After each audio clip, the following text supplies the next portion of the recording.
Welcome to Pittsburgh Earth Day's Sustainable Business Breakfast Online. Here is your host, Grant Irvin, and moderator, Bill Flanagan. Hello, and welcome to the Sustainable Business Breakfast, as part of the Earth Day Pittsburgh series. I'm your host, Grant Irvin, Chief Resilience Officer for the City of Pittsburgh. It's my pleasure to be here for yet another Earth Day Business Breakfast. I think we're actually looking at a business brunch here, possibly, as part of our goal. So this is an annual event that brings together sustainability leaders from across the Pittsburgh region in business, government, and the nonprofit sectors to help position Pittsburgh as a sustainability leader. So I'm really excited to be here with everyone for this event, albeit virtual. It's great that we can get together. I would be remiss to first off just thank our hosts at the Center for Media Innovation at Point Park University, who are hosting us here in their studios today with myself and the voice of business here in Pittsburgh, Bill Flanagan, who is going to be our moderator today. So, Bill, I'll hand it over to you and take it away. Yeah, Grant, great to be here with you today. And are we half past Earth Day or halfway till Earth Day? Is that like a half glasses half full, glasses half empty type of deal? Yeah, we're on our way. We're on our way. We're halfway to Earth Day. No time like the present to celebrate and start the conversation about what we need to do here in our region and in Pittsburgh to get even better at this kind of stuff. Exactly. Although I love to think we're already on the map because of Pittsburgh's incredible heritage and working on these challenges for 75 years. It's a remarkable story and really exciting things happening here today and within the city of Pittsburgh to keep that momentum. It is true, and it's awesome that we have such a great network, and I like to call it the sustainability ecosystem here in Pittsburgh that builds on kind of those shoulders of giants of history and kind of years past, but are really propelling us into the future in terms of kind of the leadership that is required across sectors to deliver sustainability. Excellent. Well, Grant's going to stay with us as kind of our color commentator and expert analyst as we move through the conversation. But we're also very fortunate to have a really terrific panel to talk about business and sustainability and the business case for sustainability and why it makes so much sense on so many different levels to take this issue seriously. I'm going to quickly introduce our panelists, and then we will plunge in. First is CB Bhattacharya. Hello there, CB. Hi, Bill. He's the Zoffer Chair of Sustainability and Ethics at the University of Pittsburgh. Then there's Dan Donovan. Hey, Dan. Hi, everybody. He is Director of Corporate Communications at Giant Eagle. Samantha Hartzman, how are you? I'm good. Hi. Samantha is Associate Manager of Corporate Citizenship and Sustainability at the Duquesne Light Company. And Scott Lammy. Hey, Scott. Great to be with you, Bill, and the team here. Good to see you, Scott. He is Chief Financial Officer of the UPMC Health Plan and Senior Vice President of the UPMC Insurance Services Division. And to help kick things off, it's my pleasure to welcome Joylette Portlock. Hey, Joylette, how you doing? Happy to be here. Hi, Bill. Yeah, Joylette is Executive Director of Sustainable Pittsburgh and really leading the charge broadly across the region in so many different ways to make sustainability, to maintain sustainability as a priority and make sure that it really delivers a transformed region for everybody who lives here on into the future. And with that, Joylette, I'll turn it over to you to kick things off. Thank you. Thank you so much. Thanks to everybody for being here. It is such a pleasure to be here for this discussion. For those watching who may not be familiar, Sustainable Pittsburgh is a 21-year-old organization that, as has been mentioned, works with hundreds of other organizations within and across sectors, local government, nonprofit, and for-profit, to advance sustainability in the 10-county region of southwestern Pennsylvania. So when I say sustainability, I'm really talking about the comprehensive definition. So our mission is to empower decision-making that builds a fundamentally equitable, resilient, healthy, and prosperous region. And that's a mission which, as you may imagine, has only become more important and more vital as the really, truly historical year of 2020 has proceeded. We provide tools and resources, energy, and connection. One thing that's become really clear to me over these past few months is that true sustainability is found at the intersection of economy, equity, and environment. We know this, but it's been reinforced. Those goals are not separable. Building this region to last, sustainability by its clearest definition can't be accomplished if we don't couple a long-term economic strategy with support for all our people and care for the impact on the physical systems on which we depend. So as I reflect on today's event, which has been reformatted and re-engineered because of the times we are living in, I'm thinking about being halfway to Earth Day, or perhaps being halfway from Earth Day, while recognizing that for so many of our environmental goals, our progress is far less than halfway. So while the scale of our challenges is daunting, it's important to recognize and remember that leaders and leadership exist. And so today, it's really exciting to hear from some of the companies that are working to advance sustainability, embrace these challenges before us, and in the words of the immortal Fred Rogers, at the same time, be good neighbors. So several of our panelists represent companies whose leaders are members of the CEOs for Sustainability, an independent business network hosted by Sustainable Pittsburgh. CEOs for Sustainability is led by executives of companies that before the pandemic were estimated to represent more than $76.5 billion in total revenues and 316,000 employees. So as far as we're aware, it's the only group in the country where CEOs provide this kind of regional thought leadership around business sustainability. CEOs is advocating for sustainable economic recovery, including taking actions to advance that goal. And the CEOs leaders recognize that these areas are fundamental to prosperity for all, supporting local businesses, advancing racial and ethnic equity, and reducing carbon emissions.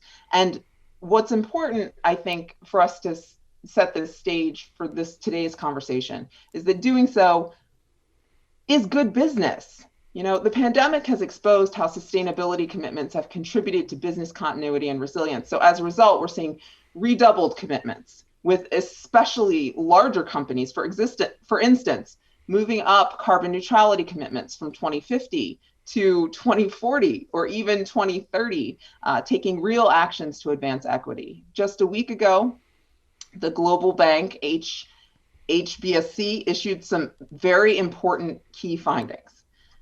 90% of issuers and investors see sustainable finance as important or very important, even as they tackle the challenges of coronavirus. Almost half of investors surveyed now cite lower risks or improved returns as their leading reason for focusing on ESG. This is such an important moment, and it is such an important time for business sustainability as we start to really grapple with these challenges. About a third of investors and 40% of companies surveyed even said that the pandemic has reinforced their commitment to ESG. So this all follows on that earlier finding that companies focused on ESG issues outperformed the market during the early days of the pandemic. Last year, the Business Roundtable changed its definition of the purpose of a corporation to meet the needs of all stakeholders, no longer simply focusing on shareholders, stakeholders, including customers, employees, suppliers, and communities. Sustainability is the trend for a reason, for lots of reasons. And the importance and benefits are both something that I know that today's guests are prepared to discuss from their real world experience. So let's get to it. And again, glad to participate in today's event. Thank you to Grant and Bill for hosting and moderating, and for all the panelists for being here, and for everyone tuning in and watching. I know today is going to be a great discussion. Well, Joylette, thank you so much. And it's great to have you kick things off, and really does underscore the critical importance of the private sector, the role they have to play, Grant, the government sector, the role that government, neither side can pull this off by itself. No, definitely not. I mean, it's a collaborative effort that's required. And one of the things that you start to see, and Joylette mentions that about the Business Roundtable, it's kind of efforts like that that really set the North Star and the direction for the corporate community. But you see the same thing happening in the nonprofit and the government sectors as well, whether it's establishing climate targets in terms of emissions reduction or integrating ESG policies into investment prospectus.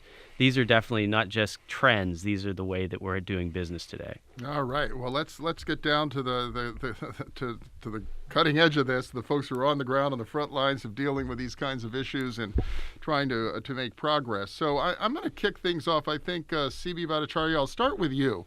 And we're not going to make this a political conversation today, but we can't lose sight of there is a presidential election coming up not very far in the future. And so, CB, when you think about the economic impact of climate change versus the cost of doing something about climate change, which concerns you more?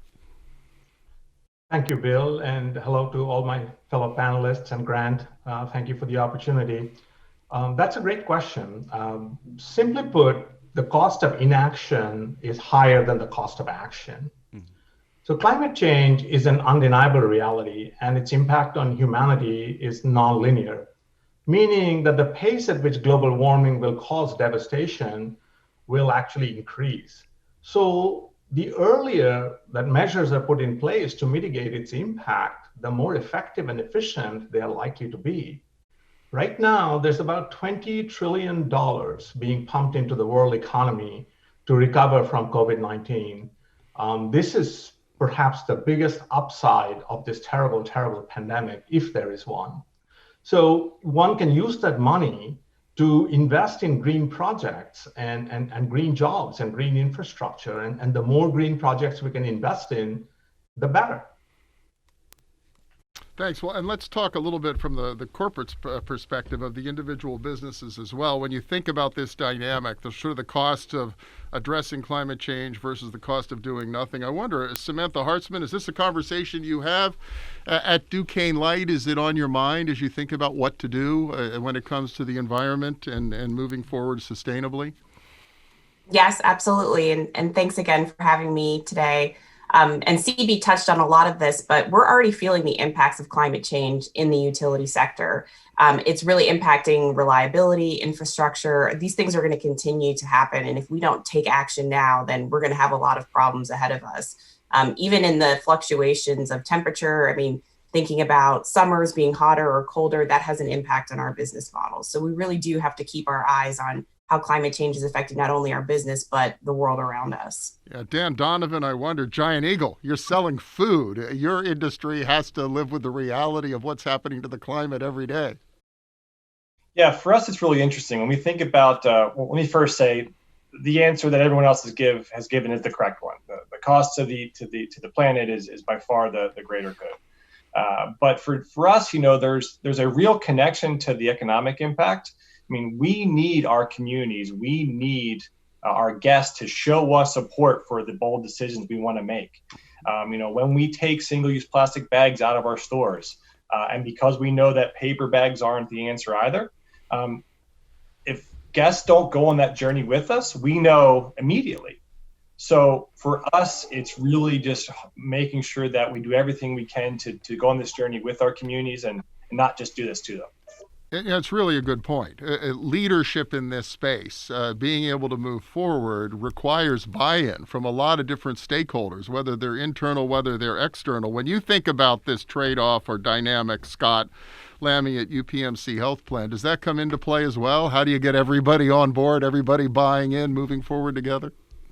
Sure. And I'd like to also thank my panelist colleagues and Bill, you and Grant and Jolette for this great opportunity today for us to discuss these important issues. But from my vantage point, I think on the UPMC side, I mean, we look at these things as all being interconnected. And, I always kind of gravitate to those United Nations Sustainable Development Goals and that framework that has been, basically it represents the consensus of the world thought leaders, whether it's the World Economic Forum, obviously United Nations, 196 member states. And these 17 goals include all of the human aspects of it, elimination of poverty and hunger, and addressing education and jobs and sustainable lifestyle behavior, good health, and then all the social justice issues, and then also all the issues of related to the environment and climate, clean air, clean water, clean, all of those things. And it all, the elimination of poverty everywhere is good for everyone. And we need to eliminate all these disparities, whether they're income, economic, and otherwise. And so these things are all interconnected, Bill. And I think the 17th goal is the most important. We can't do this individually. We have to do it collectively as partners. And so I always go back to that and say, we can't leave any of these things behind. We have to continue to work towards achieving all these things. And climate action, and climate impact is a reality that's irrefutable. So anything we can do to advance all of these objectives, I think, is helping to sustain humanity for the long term. Well, and it has been called an existential threat, and I think the list that Scott just read down, Grant, really illustrates it's not just about it getting a little bit hotter. No, it's not. I mean, and that is one of the things that you start to see with the 17 global goals, right? Is that, and Pittsburgh's been, I think, unique in that respect, in that each sector, government, business, and the nonprofit sector, have come together around those 17 goals in the last 2 years or so. And what you start to see because of that is improved communication across sector, but also improved collaboration across sector. And that not one of those issues, whether it's, the climate action or, zero hunger or circular economy approaches or Goal 17 partnerships, they all require one another to kind of work in a symbiotic way. And I think that's also what you see within the community as well. Well, and a good point. It has seemed to be a bit of an awakening in recent years. You talked about these issues a decade ago, and it pretty much focused on the environment, on green, on those kinds of issues. And now there's, and I think it's in part because of the work of Sustainable Pittsburgh, the work that Covestro has done with its Think 30, the attention the mayor's office is paying, and all the companies that Scott was talking about have really broadened the definition, the awareness of what's out there. So it's a very broad space. There's a lot of room for action. But I think what I'd like to ask our panelists next is if you could share one example from your organization where taking sustainability and the environment seriously has actually saved you money, made you more efficient, or otherwise really flow to the bottom line. This is, after all, a business breakfast, so it probably makes sense to talk a little bit about ROI for the businesses involved. And so, Samantha, maybe I'll start with you. Duquesne Light, does this actually translate to the bottom line of the company? Absolutely. And I think this is really important. Those of us in this space know that we're always having to make the argument of where the ROI is here, because we already know what the social impact is and why this is important to everybody in our circles and our stakeholders, but we really have to drive to that business bottom line. And recently we actually installed solar panels on our Woods Run facility, which is located on the north side. And these solar panels will help charge our electric vehicle fleet. In addition to the employees that are already using EVs, they'll be able to utilize these solar panels.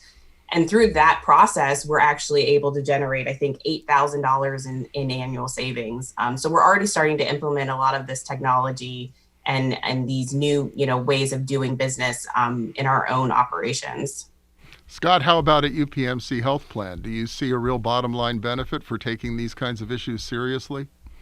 Absolutely. And I also think we need to look at the longer term, ROI on investments that we're making. And one of the, probably just because it's more symbolic than anything, the iconic investment that's been made in the U.S. Steel building, 62-story skyscraper, one of the largest structures in the world, I think still the tallest between New York and Chicago. And this just recently, another 2 floors were renovated and are LEED certified. So now we've got 26 floors in the building that UPMC occupies that are fully LEED certified, and the energy cost footprint of that roughly 2 million square foot of space in that building has been cut by more than 40%, and that's pre-COVID. So when you think about that, and the entire building now is, I think it's the third largest structure, or one of the top largest structures in the world of an existing building that now is LEED certified. So that's just, I think, a symbol of the efforts of investing in these technologies, even in transforming existing structures and really kind of making them more energy efficient, and the participation in the city's 2020 and the 2030 commitments that we're all making as a collective corporate enterprise and across the region is something that's really essentially important for us to sustain our local environment for the long term. Yeah, that's a good point. And UPMC, you've obviously been at it long enough to now be able to demonstrate metrics and results and to quantify some of this. I remember 20-some years ago when Pittsburgh was really on the cutting edge of green building and some of these topics, it always felt like you were doing it a little more just because it was the right thing to do. Mm-hmm. And the more experienced companies have gotten, they begin to realize, no, actually, this is good business too, Grant. Yeah. Yeah, it's fascinating to see the uptake in terms of driving that dynamic within the built environment. One of the things that the city has done is we've helped to establish a building energy benchmarking ordinance, which starts to collect that data. And 3 years into it now, we're able to look at those measurable results from 2017, 2018, 2019 in terms of the performance improvements and where we need to target investments and resources also. So whether you're managing a portfolio in operations like a UPMC or the city of Pittsburgh, or making kind of strategic targeted investments, we can be smarter about where that happens now. Dan, I wonder at Giant Eagle, you experiencing the same thing? Is there a good example of where you all have said, wow, this is really working for us and this is helping the business to do it this way? Absolutely. So food is at the center of what we do. And while we would love to make sure we sell every apple on our shelf for every cut of meat, there's going to be food waste. So we spend a lot of time trying to figure out how do we give those food items a second life or even a third life. So if we can't sell that cut of meat, can we repurpose it in our prepared foods area and make something new and delicious with it? If we can't do that, we, of course, have strong partnerships with our friends at the Greater Pittsburgh Community Food Bank and elsewhere. And then if we can't donate it, we actually have a growing program with animal feed.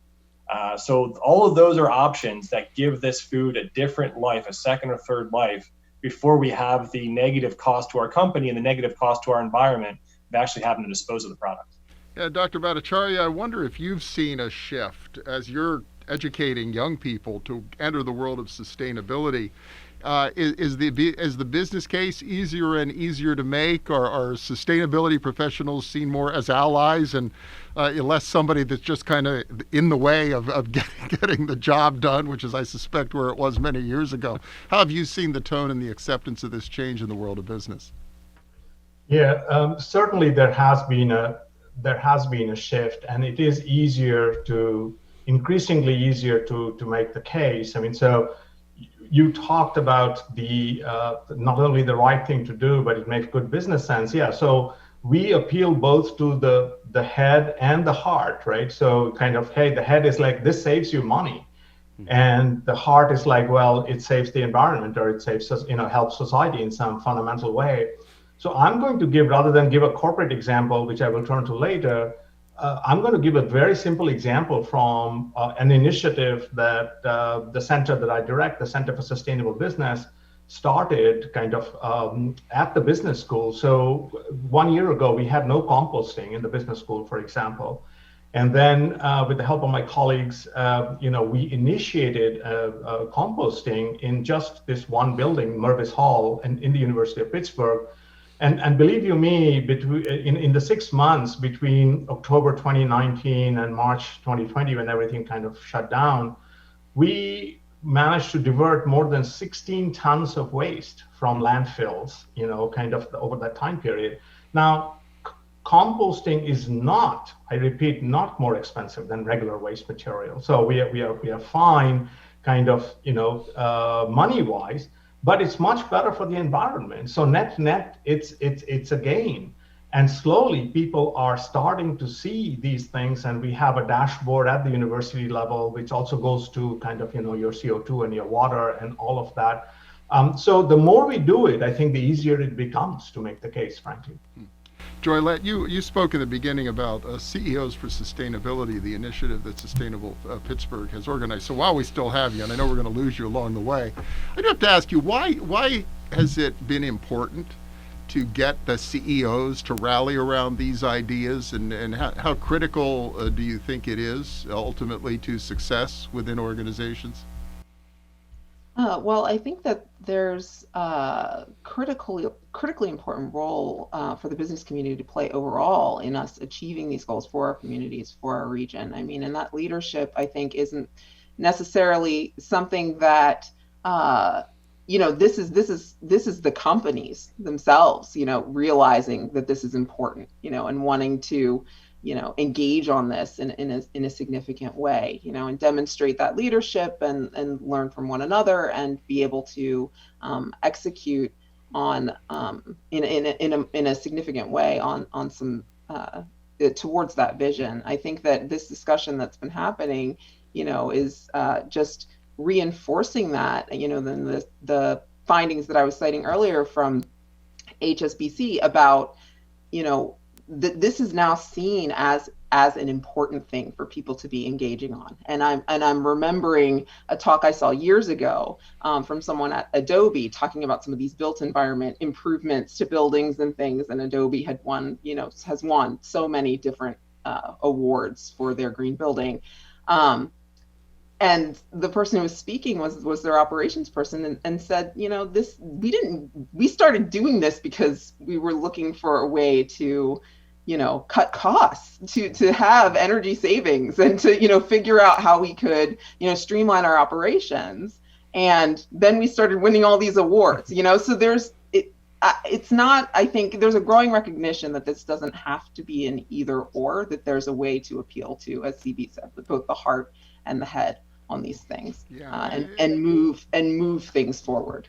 It's a good point. It's always struck me, Grant, that throwing stuff away cannot be a good idea just on the face of it, no matter how you care about the planet or climate or anything else. It's one of the more amazing things, I think, that Pittsburgh is on the cusp of this pivot in sustainability to really have conversations about what we call in the business the circular economy. Which is a kind of esoteric concept, but basically the idea is that we live in a linear world, right? Where everything is, production, extraction, production, consumption, disposal. And what the circular economy talks about is how do you start to create these integrated approaches where these loops get closed. And that's one of the things where it's, Dan talking about what's happening in the deli at Giant Eagle, or CP talking about what, students are doing with their organic waste at the Cat School of Business. These are kind of these aha moments that people are starting to have where you can basically extract waste out of the system and use it for a positive purpose. One of the key things I think that starts to get into that is just what Joylette's talking about, is business intelligence. More and more people are starting to ask that question that you just did, which is why are we throwing this away, or why are we not reusing this, and finding new and creative ways, which really creates an opportunity for new business generation. Yeah, and I wonder, as you think about how to motivate organizations, and CB, I guess I'll ask you, is it enough to just hope that this emerges organically within an organization? How important is leadership? How important is leadership at the top, from the corner office, from higher levels within the organization? And if you are a leader, how do you break through? How do you make sure middle management and everybody else is walking the walk and not just talking the talk? Thank you, Bill, for that question. I think leadership is absolutely key. And in answering this question, I'll fall back on my book, Small Actions, Big Difference, which discusses actually how to embed sustainability into corporate DNA. And I studied several organizations and interviewed several CEOs, C-suite folks, and the like. And one thing that I realized and write about vehemently these days is this business of corporate purpose. Why do we do what we do? And the fact that this is an extremely important thing to ask, for every organization to ask, why do we do what we do?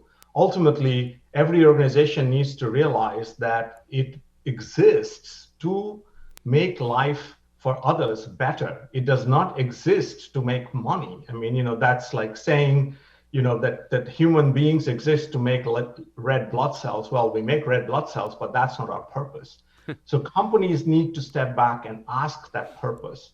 Then they need to define material goals. Everybody does not need to go after carbon. You can go after kind of food access, which is an extremely important goal, and poverty reduction and so on. And then, Bill, the third thing I think is absolutely critical to make sure that you walk the walk is you need to cascade that purpose into your organization, and you need to find like-minded people who we call ambassadors in the business, and have them spread your message, through the rank and file of the organization, through middle management. Middle management is the most difficult layer to penetrate, but you'll need to show them what it is in it for them, so to integrate sustainability into their jobs. And that comes from kind of investing in training, allowing them to learn the tricks of the trade, making it easier for them to work on sustainability issues, and as well reminding them constantly that this is not about making money, or the company is not kind of just out there to sell products, but it's really satisfying a higher purpose. And research shows that when individuals kind of can hang on to or latch on to something bigger than themselves, they're more energized. So we have to find these nudges, and they're already out there in the books and in the literature for people to use to kind of convert the whole organization into an organization of sustainability enthusiasts. And indeed, there are organizations like that out there. Yeah, Samantha, I wonder at Duquesne Light, how do you drive buy-in or achieve buy-in to drive this through the organization? Yeah, and I think CB talked a lot about, engaging employees throughout the organization, ambassadors. We have a really engaged CEO. Steve sits on the CEOs for Sustainability board. When he came into the organization, he was very out front on this topic and wanting to lead it. I think the benefit we have too is we're a smaller place-based organization. So we're here in Pittsburgh, our employees are from the surrounding region. So they're all feeling a lot of these things in their own lives. And so when we bring the topics up, it's something that's relatable and it's approachable. And I think we've used to engage our employee base. The other thing is that, this topic is something that attracts individuals to companies. They do their research. A lot of studies show that millennials specifically want to work for companies that have really strong performance in this space. And so it's to our benefit to talk about it and to engage as many of our employees so that they can speak to future employees about why Duquesne Light is a company that's committed to these goals and taking action. Yeah, I wonder, Dan, at Giant Eagle, driving that sense of purpose, is that something you all think about? Is that part of how you make this happen inside an organization like yours? I think you hit the nail on the head. This driving that sense of purpose is number one. What we always take time to recognize is that, our team members are busy and our leaders ask a lot of our teams. Both at Giant Eagle and elsewhere. So it's important that you do demonstrate that prioritization. And really, it's important that you continue to make it an agenda item and something that you share and that you give your teams tools. We're doing a lot of work in the social justice space. We've been, certainly elevating that, realizing our responsibility as a company and individually over these past few months, and continuing to put forth opportunities for team members to learn more and to do more is really how we carry that forward. And the same is for environmental sustainability. Just as we continue to make it a priority to talk about them and to give those tools and opportunities, that demonstrates that this really is important and we need to continue to sustain momentum. Yeah, Scott, UPMC is increasingly a global company. So I wonder, how do you all make sure these imperatives, this mission, gets beyond those 26 floors at the U.S. Steel Building and really translates not just through Oakland and through your operations in Pennsylvania, but effectively around the world? Sure. It is a journey. And I think, as CB mentioned, you got to get it infused in the DNA of the organization. So it really very much is a culture and a mindset. And we've been on this formal sustainability journey now with a formal committee structure and focus now for a little over a dozen years.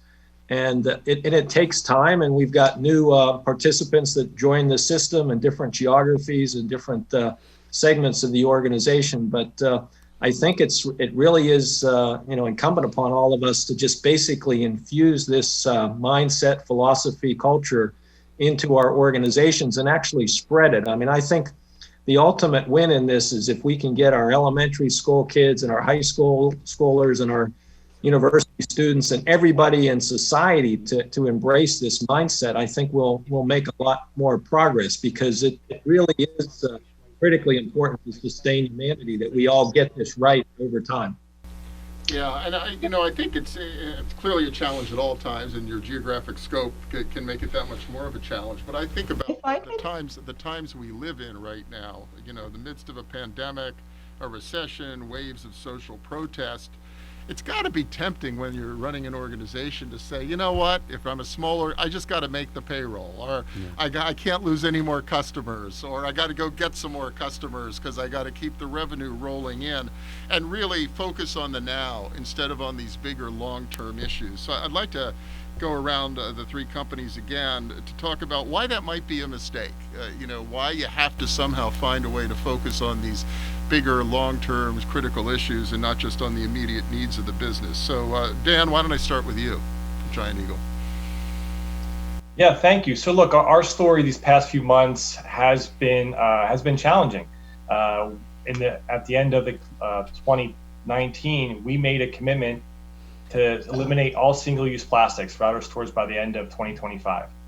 Here in Pittsburgh, we demonstrated a first step by taking single-use plastic bags out of our Waterworks Fox Chapel area market district. When the pandemic first came about, because of all the uncertainties, one of the things we had to do was put single-use plastic bags back into that store and other stores and other markets. We had to prioritize. We had to make sure that we were doing everything we could to keep our team members and guests safe as the experts learned about the pandemic and the virus. While we had to prioritize and make those decisions, we didn't stop the conversations. The moment we put those bags back in is the moment we started internal conversations as we learn more, how do we make sure we have a plan to recommit ourselves to some of those efforts. So for us, it's certainly about making sure that dialogue, to everyone else's point, that culture's there. That just because maybe today you had to make a decision that was contrary to the goal, that the passion and commitment's still there. And I think that's really what we have going on and what we're looking to bring to life in the weeks and months to come. Yeah, Joylette, I hear you trying to chime in on this topic. Yeah, well, I think that the concern about trying to address and focus on the now is a really important one right now, because things are so pressing and there are so many present needs. But I really have to, applaud not just the companies on this call, but everyone in the business community that is really looking for ways to address these very near-term concerns while keeping those longer-term goals in mind, right? Because this moment isn't going to last forever, right? We will need to have a recovery that is a sustainable one. And to the prior point of the infusion of these values throughout an organization, I'm gonna actually give a shout out to something that I know CB talks about a lot that didn't come up in that conversation yet, which is that the importance of having this really be everybody in the organization, every capacity of everybody in the organization, right? This isn't just cloistered in the sustainability department, if there is one, or in operations, right? This is HR. This is everybody. And it's really important, I think, to take that whole company approach, not just at all levels, but even across all departments. No, a really good point. And CB, I wonder what thoughts you have on this issue, especially the sort of the pressing concerns every business has versus these really long-term challenges that have to be addressed, or the business won't have an opportunity to survive and thrive in the long term. Sure. So thank you, Joylette, for reminding me of the fact that the starting point for my book was actually the fact that sustainability is always regarded as someone else's problem in the organization. They will always say, well, we have Samantha, or we have Dan, or we have Scott, or whatever it's that. So I have more important things to do. I could be a finance manager, marketing manager, whatever. But in the companies that have made real progress, sustainability is everybody's job. There is no exceptions. And in fact, the chief sustainability officer of Unilever at the time, one of the companies I studied and thought was doing really well, told me, don't make any exceptions. If you have one exception in the company, everybody thinks they're the exception. So, and this is a company with a workforce of 160,000, kind of speaking. So you can imagine how much work has to go into that. But coming back to your point, I think none of the issues that you mentioned, the pandemic, the recession, the social protest, all of those are kind of interdependent. And it's a level of understanding that we are looking for from us collectively as a humanity. The virus can be traced to humans' tendency to infiltrate nature more than nature wants us to. And I don't know if any of you know this, but I found the stunning statistic is that consuming exotic animals like pangolins and such is a $74 billion market, $74 billion kind of, maybe animals don't like that we overreach that much. It's the same with the natural environment. So we need projects to get us out of the recession. So why can't these be green projects? Mm-hmm. Right? The roots of social protest can also be traced to inequality. And nowhere is this inequality felt more strongly than in the realm of climate. Minority populations are far more vulnerable. So just by attacking the real issues instead of the symptoms, I think companies can, for at last, hopefully, I think of this as kind of our final chance, can break through all of these kind of symptomatic fixes, band-aids, and of thinking of sustainability as a band-aid, and really embed it. And if you do manage to embed it, then, kind of, again, there is no conflict between making more money and being more helpful to the environment and society. There's lots of research that has shown that till date. Yeah, Grant, I think about in your role as Chief Resilience Officer, it really is, how do you get past the symptoms and how do you get everybody within the city to believe it and to buy into it and to work toward it? Yeah, it's amazing. Just to pick up on the pandemic issue for a quick second in that regards, when we first started our process in resilience planning, we conducted what was called a preliminary resilience assessment, effectively evaluations of the shocks or the potential immediate negative impacts that the city's going to face and stressors, those slow-moving challenges. And what we recognize is that Pittsburgh is a stressful place and that, we don't have the propensity to be hit like a Hurricane Katrina, but these slow-moving challenges of systemic inequality or aging infrastructure are things that we endure with every day. And what the pandemic has done for us is really kind of ripped off that cover and shown them in broad daylight. And, just to pick up on some of the points of the other panelists, is what you see here is one of those challenges of what we call a program that we're developing called Drill Down to Drawdown, which is effectively a play on the book Drawdown, which is 80-some climate solutions to address the climate challenge. And that drill down component is exactly what everyone's speaking to, is that we have a leadership team that believes in sustainability, but you can't implement that unless everybody throughout the organization has their oar in the water. And we start to see that in, places like procurement, which is, we've also kind of adopted another tagline, which is, your supply chain is your value chain.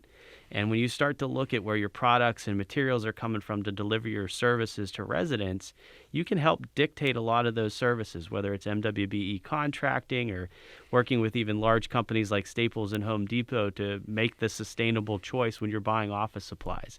And that requires your procurement officers to be kind of front and center on those tactics. And so it is everybody's job to make sustainability happen. Really good points. We're sort of in the home stretch of our conversation, but I want to make sure we get to touch base with each of you on kind of the reality of where you stand in this journey. And that's what it is. It's an ongoing journey. You're all on the panel today because your organizations are certainly trying to walk the walk when it comes to sustainability, when it comes to the environment. So I think I'd ask each of you, what's your biggest success to date? And also, where are you falling short? What are you not happy with? What do you think you need to do more of? And then how do you plan to address the issues that you think remain for your organization? Dan, I'll start with you from Giant Eagle. Thank you. So I feel very proud that during my time at Giant Eagle, and certainly in the past year or so, we have a number of successes. Certainly when we were able to pilot the removal of single-use plastic bags. In a matter of months, we saw, I think it's 20 million single-use plastic bags taken out of landfills and also taken out from otherwise littering our communities. Just this week, we opened a Tesla electric vehicle charging station at the Shadyside Market District in Shadyside. So we have so many examples of the continued effort to really be a more environmentally conscious company and do work for our communities. But we have a lot of work to do. We have work in the space of food waste. we have work reducing the carbon footprint both of our guest vehicles and that of our fleet vehicles as well. So we're proud of the work we have, and we know we've got a lot more work to come. I wonder on the whole plastic bag thing. I mean, how do you were such a big splash, such a commitment by Giant Eagle earlier in the year to really take this on. How do you move that forward amidst everything you're dealing with throughout the company? Yeah, so it's really important to find a balance. So we've done some recent guest research that tells us that a lot of our guests, while science is telling us that reusable bags aren't at a high risk of transmitting COVID-19, a lot of our guests still are just nervous. A lot of our team members are nervous.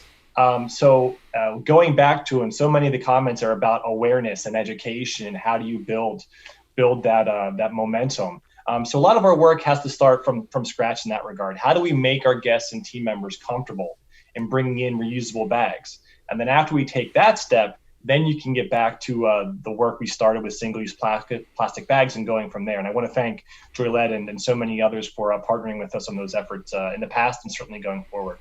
Yeah, Joylette, I got to ask you, because so much of this is about the science and can we trust the science? And you are a scientist. Does the skepticism that seems to be everywhere these days about what to believe and who to believe, does that make this so much harder? And how do we get through that? I think moving away from evidence-based decision-making is generally a really bad idea. I think that what we want to do is as great a job as we can of education on as many of these fronts, with as many opportunities to do so as we can. And as this conversation's been going on, I've been thinking about, what's on the wall behind Dan there. How do you eat an elephant? And I don't know if he has a set answer for that. But I think that I'm guessing the answer is something like one bite at a time. Absolutely. But as I've been watching it, sitting here, I'm also thinking at the same time that another potential answer is you get everybody together, right? So one bite at a time, but with a lot of mouths. So I think that if we can do the work of getting folks on the same page, using data-driven decision-making, and starting the sustainability journey from wherever you are, right? That's another important point. We have leaders on this panel today, folks who are very heavily engaged and invested in the sustainability work. But we at Sustainable Pittsburgh, we also work with so many organizations that are really at the beginning. They want to do something, they understand there's benefits, but are looking for ways to get started. And I hope that this conversation is encouraging to those folks as well, that this is possible. There are resources and there are organizations out there that can help.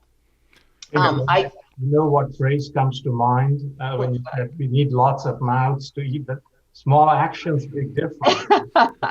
we can scale it. You can get lots and lots of mouths, and elephant will be done in no time. I'm sure. It's gonna take all of us. And I apologize. I do have to drop off the call, but thank you all for being here, and thanks for letting me participate in the panel. And it's such a great discussion.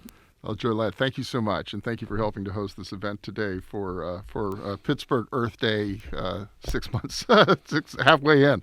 I want to go back to Scott and maybe the UPMC and UPMC Health Plan experience in terms of what you think your biggest success is to date, and where you're falling short, and how you're going to deal with that. Sure. Well, we're on this journey to try to adhere to this framework of the strategic development goals across all of the sectors. And I'll just give you, there's lots of examples of successes. Obviously, our children's hospital is a completely green building, one of the first in the country. I think probably the partnership relationship with the city, the eco district in Uptown, where we had UPMC Mercy coming on as a prime first customer, and then we brought Duquesne University on, and we're working our way across the Uptown area. There's some collaborations, obviously, with the University of Pittsburgh and the Energy Innovation Center. There's all sorts of great partnerships evolving in the Hill District communities in particular, and then a lot of the issues, the social services programs are really having, I think, positive impact within the community overall.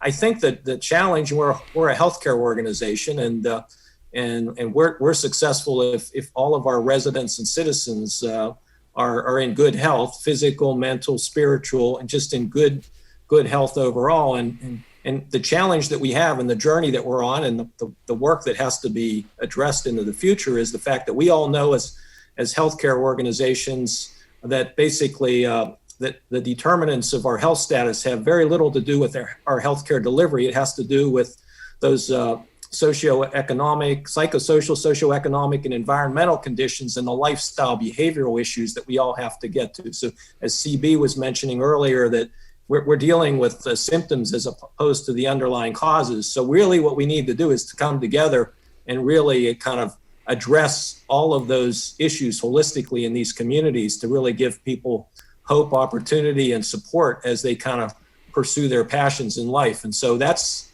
kind of front and center of what we're trying to do, is to really improve the overall health of our community, every individual, family, and citizen. And so, until we get there, we still have a lot of work to do. So let me just say that. So. Yeah. Well, and is it daunting at all? These are big, huge challenges. And I know UPMC is a big, huge company, but, how do you get past the feeling that, oh my gosh, this is too overwhelming, can't possibly deal with it, I'm going to stay in my lane, I'm going to just deliver health care and not think bigger about it?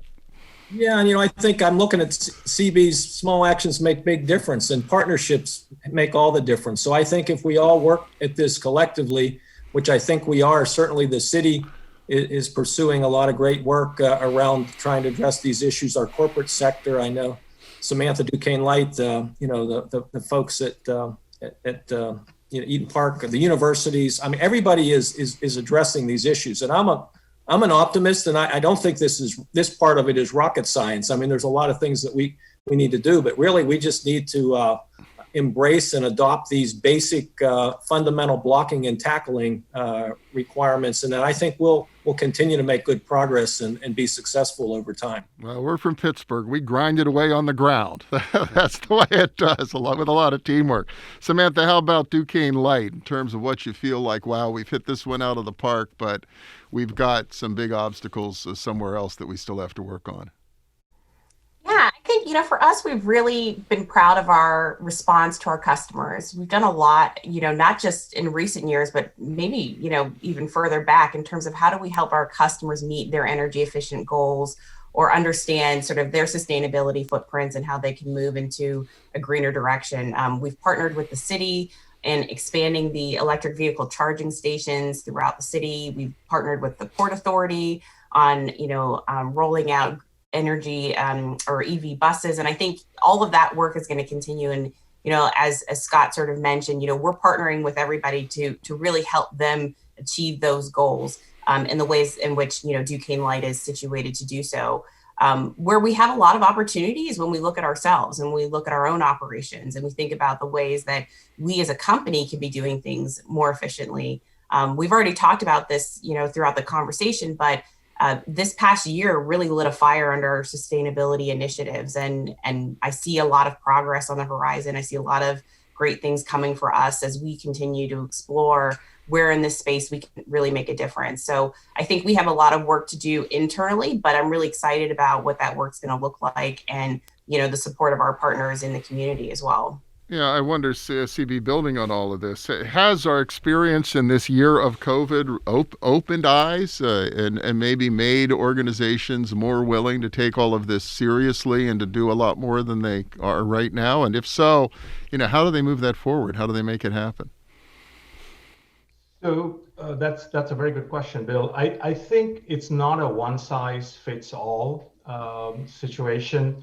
So the organizations that are kind of purpose-driven, who've taken that important step of trying to figure out, what it is that we are doing, they've clearly gotten a very, very different kind of message. I think they've gotten the hard-hitting message that, that we've got to be more resilient. I think resilience is the word that comes to mind.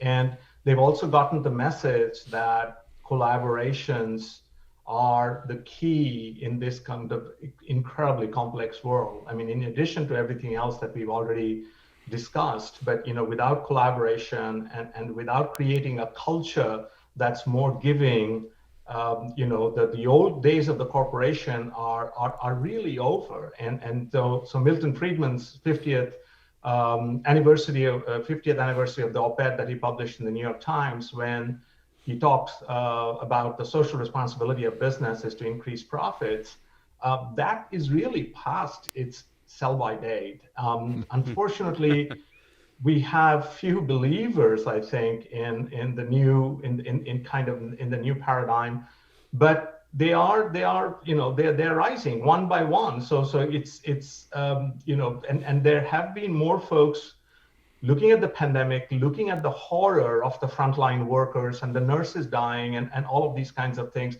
40% of small businesses not coming back. You would expect that there is kind of a lot of compassion from the side of business and a realization that they're doing things wrong. I am underwhelmed in terms of that response, I will say. I think good companies continue to be good companies, and they try to be even better companies. I cannot say that I've observed so far that lots and lots of companies have kind of changed the way they do things, because they're just now still on maintenance mode, saying kind of, let's get out of this mess, and then we will start. Which I think that's wrong, because the people who are doing the great work continue to do the great work, kind of even in times of remote. So where there's a will, there's a way. And I think forums like these have a value, to provide to our constituents, to the businesses that are there in the Pittsburgh area. I mean, I have a center, the Center for Sustainable Business, that I direct, that we founded last year, and that has to have companies as sponsors for it to be able to survive. And we have 9 corporate sponsors, but look at us. We completely kind of, we've done a lot over the summer. Grant can attest to that, and we're continuing to do a lot. But I'm not sure that we're really coming front and center in kind of in the company's eyes, kind of, okay. And the companies will say, well, these are tough times, and budgets are tough. So it is a very, very difficult situation that we find ourselves in. And I think unless, again, we ask that question of why do we do, what is our purpose, not just as companies, but also as individuals, as members of society, thinking about the greater good, thinking about the collective, not just thinking about our kind of personal desires and trying to maximize our personal happiness. I don't think we are going to make the kind of change that we want to make. But we have to be optimistic and just keep pounding the pavement. Well, there would seem to be some real risk in trying to ride times like these and just see if you can get through, when so many of your competitors are trying to reinvent themselves and take advantage of the times to be able to take a greater leap forward. So I would think for a lot of businesses that's a real challenge they have to think about. Well, and you mentioned, CB, resilience as sort of a core concept, and so we're very fortunate, obviously, to have a resilience officer with us. And in just a moment, I'm going to turn things back over to Grant Irvin for a few closing thoughts for today's Sustainable Business Brunch. But before I do that, I've got to thank our panelists for participating with us today. Dan Donovan from Giant Eagle, thank you so much.